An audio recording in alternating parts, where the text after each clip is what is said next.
Voilà. Allez, le temps des agrumes avec Laurent, l'agrumiste. L'agrumiste le plus célèbre de France. Laurent, c'est la saison des agrumes, ça commence? C'est parti à fond les ballons là. Les agrumes, c'est la saison à partir du mois d'août quasiment. Et puis tout doucement, on a les premières limes, les premiers kumbava. Et puis ensuite, très vite, on retrouve plein d'autres agrumes. Alors la pleine saison, ça va être au mois de novembre, au mois de décembre, au moment de Noël. Là, c'est vraiment l'explosion des agrumes. Et puis à la fin de la saison, à partir de janvier, février, on a les oranges, puis ensuite on a les mandarines, on a les pamplemousses qui arrivent.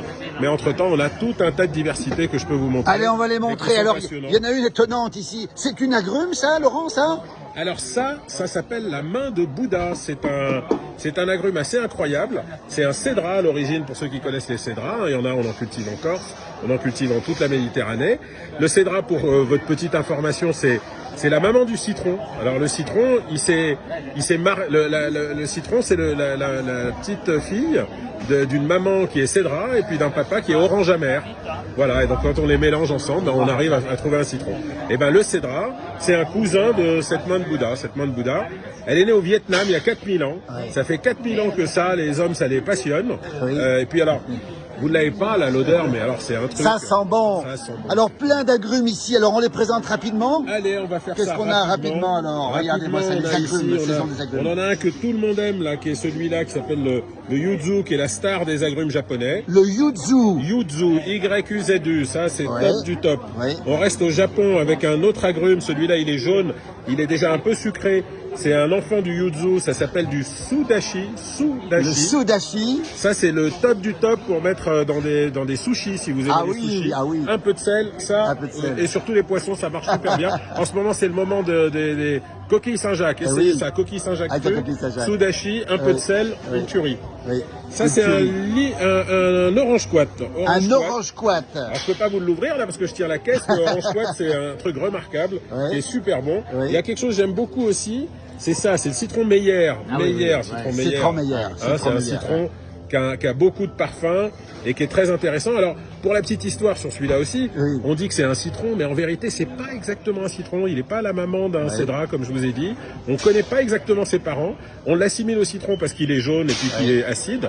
Mais c'est un agrume qui est né aux États-Unis, je crois, d'un monsieur qui s'appelait, qui a été identifié par un monsieur qui s'appelait Meyer, et donc qui a donné son nom à ce citron Meyer, qui est peut-être le meilleur du Meyer. Le meilleur du Meyer. Et puis qu'est-ce qu'on a d'autre encore ici? Un truc rigolo que moi j'aime beaucoup, qui a un citron. Alors en parfum, c'est très proche du citron 4 saisons, mais celui-là, il faudrait l'ouvrir pour que je vous montre l'intérieur. Vous voyez les traces roses là? Oui. Et ben c'est un citron rose. Alors quand on ouvre, la chair elle est toute rose. Ah oui. C'est un citron très parfumé, qui est intéressant dans le goût, mais c'est surtout très spectaculaire. Alors ça, si vous avez l'occasion à un moment, vous mettez ça sur un plateau de fruits de mer, typiquement sur des huîtres. Hein. Alors là, c'est le top du top, ça fait des très beaux, le gris, c'est des tableaux, ça, c'est pour faire des tableaux à table. Alors les grands classiques qu'on connaît, nous, tout ce qui est clémentine, mandarine, tout ça. C'est pas encore. Clémentine, ça a trop commencé. Tôt encore. Trop tôt. La clémentine a commencé, mais elle est encore un peu verte à l'extérieur, donc je l'ai pas ramené là. Puis là, j'ai essayé de montrer des choses qui sont un peu. Voilà, alors ça c'est quoi par exemple? Celui-là, moi j'aime beaucoup. Ça s'appelle la bergamote. C'est une bergamote qui s'appelle Castaniero, qui est une bergamote de parfumeur à l'origine et qui est maintenant utilisée souvent en pâtisserie. C'est extrêmement odorant. C'est un parfum d'ailleurs. Hein, c'est vraiment, c'est fait pour le parfum. Et c'est avec ça qu'on faisait, pour certains, ceux qui se souviennent des huiles bronzantes, le bergasol. Ah, le bergasol, oui, bien sûr. Voilà, pour les anciens, là, avec comme ça, moi. le bergasol. Bergasol, c'était fait à partir de ça. Ah oui, d'accord. Voilà. L'origine de la clémentine, Laurent, la clémentine, c'est la fille de qui alors voilà, je vais vous raconter les coulisses des agrumes, les histoires cachées des agrumes. Et ben un jour, il y a un papa orange, enfin en tout cas une petite abeille qui est allée butiner sur un oranger, puis ensuite qui est allée butiner sur un mandarinier, et puis on a récupéré les pépins, on les a plantés, et on a découvert complètement fortuitement un fruit magnifique qui est la clémentine que vous mangez tous, que vous aimez tous. Ben, la clémentine, c'est une maman mandarine et un papa orange. C'est né sur la rive sud de la Méditerranée, dans ce qu'on appelle aujourd'hui l'Algérie, et c'est un endroit où le père Clément a fait cette sélection. Il a été celui qui a qui est allé sur place et puis qui a identifié les premières clémentines et puis qui les a ensuite multipliées par greffage, le père Clément a donné son nom à tout simplement la clémentine. Quelle belle histoire. Alors, Laurent, votre agrume préféré, je sais que c'est une question très embarrassante. Alors là, il est pas là, mon agrume préféré, il arrive à la fin. Moi, j'aime bien le sucré, hein, vous voyez un peu mon format. Donc, je suis un gourmand. Et en fait, tout simplement, mon agrume préféré, c'est l'orange, figurez-vous. Ah oui? Moi, je suis un fou d'orange et malheureusement, on trouve plus de bonnes oranges. Oui. Et d'ailleurs, je me suis beaucoup attelé à refaire des très bonnes oranges, des oranges sanguines, des oranges, des navelles qui sont douces, sucrées. On en fait plein de différentes. On en fait une qui s'appelle Caracara, qui est rose à l'intérieur. Voilà, moi, je suis un grand amateur d'orange, un grand passionné d'orange. Et quand je suis sous un arbre d'oranger à maturité, je pense que je suis capable d'en manger 2 kilos. 2 kilos. C'est infernal. Laurent, le citron de Menton. Ah bah citron de Menton, c'est... Il y en a encore ou pas? Non, bah ça commence là, le citron de Menton. Mais il n'y en a pas beaucoup, la production est limitée. La production, quand même. elle est limitée. En fait, le citron de Menton, c'est ce qu'on appelle un IGP. C'est pas exactement une variété en tant que telle, parce que d'ailleurs, il y a plusieurs variétés dans l'IGP du citron de Menton, mais c'est un citron qui est remarquable parce qu'il est très au nord, il a du froid, il a le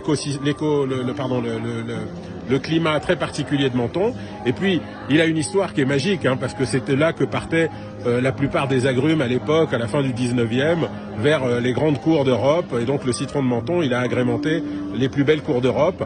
On le reconnaît par son parfum, par la faible production, hein, c'est une petite production, et d'ailleurs c'est tant mieux. Plus c'est petit, plus c'est joli, et plus c'est beau en fait. Laurent Bougraba, le plus célèbre agrumiste d'Europe. Merci pour ce talent, la manière de parler de ces agrumes. On n'a qu'une envie maintenant, c'est d'en manger. Eh ben oui, allez-y, vous pouvez en goûter partout.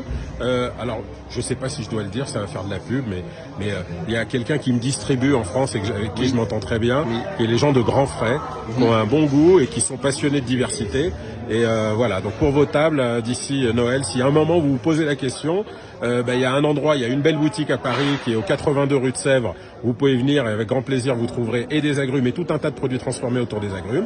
Et puis autrement, le Grand Frais de votre coin, n'hésitez pas à en parler. Ils me connaissent et vous pouvez retrouver tous ces fruits dont je vous ai parlé là. Vous pouvez les retrouver chez Grand Frais. Merci. Voilà. Et puis chez d'autres aussi, chez vos meilleurs 4 saisons là en général.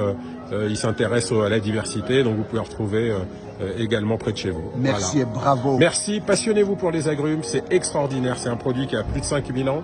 Les agrumes, c'est quelque chose qui rend les gens, ça crée de la fraternité, les agrumes.